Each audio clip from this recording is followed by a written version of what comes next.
24 नवंबर 2025 सोमवार। पहला पाठ नबी दानियल का ग्रंथ अध्याय 1 पद संख्या 1 से 6 और 8 से 20। यूदा के राजा यहोयाकीम के राज्यकाल के तीसरे वर्ष बाबुल के राजा नबूकदनेस्सर ने यरूशलेम आकर उसके चारों ओर घेरा डाला। प्रभु ने यूदा के राजा यहोयाकीम को और ईश्वर के मंदिर के कुछ पात्रों को नबूकदनेस्सर के हाथ जाने दिया।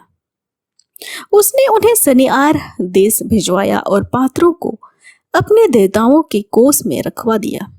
राजा ने खोजों को अस्पनज को कुछ ऐसे इजरायली नवयुवकों को ले आने का आदेश दिया जो राजावंशी अथवा कुलीन हो, शारीरिक दोष रहित, सुंदर, समझदार, सुशिक्षित, प्रतिभाशाली और राज दरबार में रहने योग्य हो, खलदेवियों का साहित्य और भाषा पढ़ाई। राजा के राजकीय भोजन और अंगूरी में से उसके लिए खाने पीने का दैनिक प्रबंध किया। उन्हें 3 वर्ष का प्रशिक्षण दिया जाने वाला था और उसके बाद वे राजा की सेवा में नियुक्त किए जाने वाले थे। उनमें यूदावंशी दानियल, हन्निया, मिसाएल और अजारिया थे। दानियल ने निश्चय किया कि वह राजकीय भोजन और अंगूरी खा पीकर अपने को अशुद्ध नहीं करेगा और उसने खोजों के अध्यक्ष से निवेदन किया कि वह उसे उस दूसरे से बचाए रखे। ईश्वर की कृपा से खोजों का अध्यक्ष दानियल के साथ अच्छा और सहानुभूतिपूर्ण व्यवहार करता था। उसने दानियल से कहा, मैं राजा अपने स्वामी से डरता हूँ। उन्होंने तुम्हारा खान पान निश्चित किया है। यदि वह देखेंगे कि समय वयस्क नवयुवकों की तुलना में तुम्हारा चेहरा उतरा हुआ है तो मेरा जीवन जोखिम में पड़ जाएगा।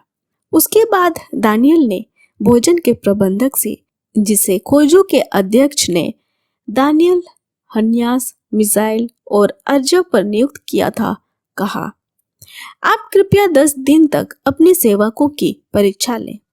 हमें खाने के लिए तरकारी और पीने के लिए पानी दिलाएं। इसके बाद आप हमारा और राजकीय भोजन का सेवन करने वाले युवकों का चेहरा देख लें और जो आपको उचित जान पड़े वही हमारे साथ करें। उसने उनका निवेदन स्वीकार कर लिया और 10 दिन तक उनकी परीक्षा ली। 10 दिन बाद वे राजकीय भोजन खाने वाले युवकों की तुलना में अधिक स्वस्थ और हष्ट-पुष्ट दिख पड़े। उस समय से प्रबंधक उनके लिए निर्धारित किया हुआ खान पान हटाकर उन्हें तरकारी देता रहा। ईश्वर ने उन 4 नवयुवकों को ज्ञान, समझ, साहित्य की जानकारी और प्रज्ञा प्रदान की। दानियल के दिव्य दृश्यों और हर प्रकार के स्वप्नों की व्याख्या करने का वरदान प्राप्त हुआ। राजा द्वारा निर्धारित अवधि की समाप्ति पर खोजों के अध्यक्ष ने नवयुवकों को नबूकदनेस्सर के सामने प्रस्तुत किया। राजा ने उसके साथ वार्तालाप किया और उनमें से कोई भी दानियल, हन्निया, मिसाएल और अजारिया के बराबरी नहीं कर सका। वे राजा की सेवा में नियुक्त हो गए।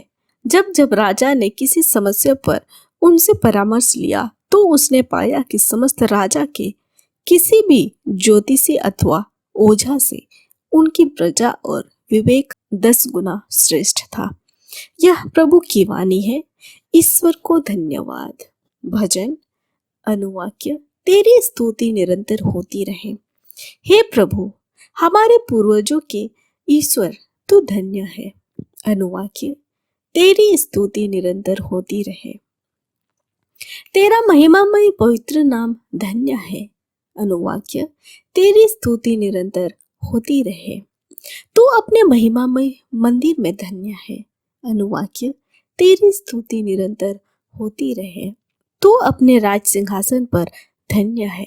अनुवाक्य, तेरी स्तुति निरंतर होती रहे।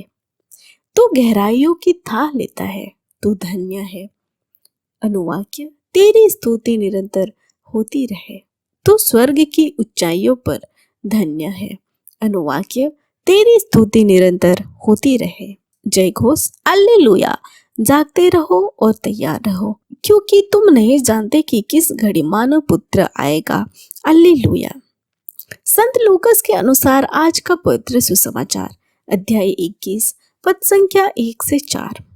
यीशु ने आंखें ऊपर उठाकर देखा कि धनी लोग खजाने में अपना दान डाल रहे हैं।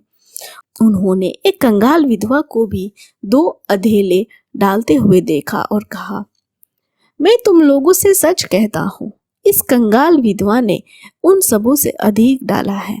उन्होंने तो अपनी समृद्धि में से दान दिया, परंतु इसने तंगी में रहते हुए भी जीविका के लिए अपने पास जो कुछ था वो सब दे डाला। यह हमारे प्रभु यीशु ख्रिस्त का सुसमाचार है। ख्रिस्त की जय। तो आइए आज के पाठ पर मनन चिंतन करते हैं। सुसमाचार में विधवा ने अपना सब कुछ ईश्वर को अर्पित किया। उसने अपने लिए कुछ भी पीछे नहीं रखा। यह सब पूर्ण चढ़ावा था। चरित्र में हम अनानियास और सफीरा के बारे में सुनते हैं, जिन्होंने खेत की कीमत का एक अंश वापस रखा और पेतरुस से झूठ बोलकर अपनी जान गंवा दी। संत अगस्तीन कहते हैं, जहाँ तुम्हारा आनंद है वहाँ तुम्हारा खजाना है। जहाँ तुम्हारा खजाना है वहाँ तुम्हारा दिल है। जहाँ तुम्हारा दिल है वहाँ तुम्हारी खुशी है। हमें उस खजाने का आनंद लेने के लिए खुद को पूरी तरह से देने की जरूरत है। विलियम लिखते हैं, क्या प्रकृति का पूरा क्षेत्र मेरा था? वह एक मेड़ थी, वह एक भेंट थी जो बहुत छोटी थी। प्रेम इतना अद्भुत, इतना दिव्य, जो मेरी आत्मा, मेरा जीवन, मेरा सब कुछ मांगता है। ईश्वर बलिदान को महत्व देता है। ईश्वर देने वालों को बलिदान को महत्व देता है। दी गई राशि से अधिक वह उस हृदय या प्रेम को देखते हैं जिसके साथ कोई उसे देता है। मदर तेरेसा कहती है, यदि आप वह देते हैं जिसकी आपको आवश्यकता नहीं है तो वह देना नहीं होता।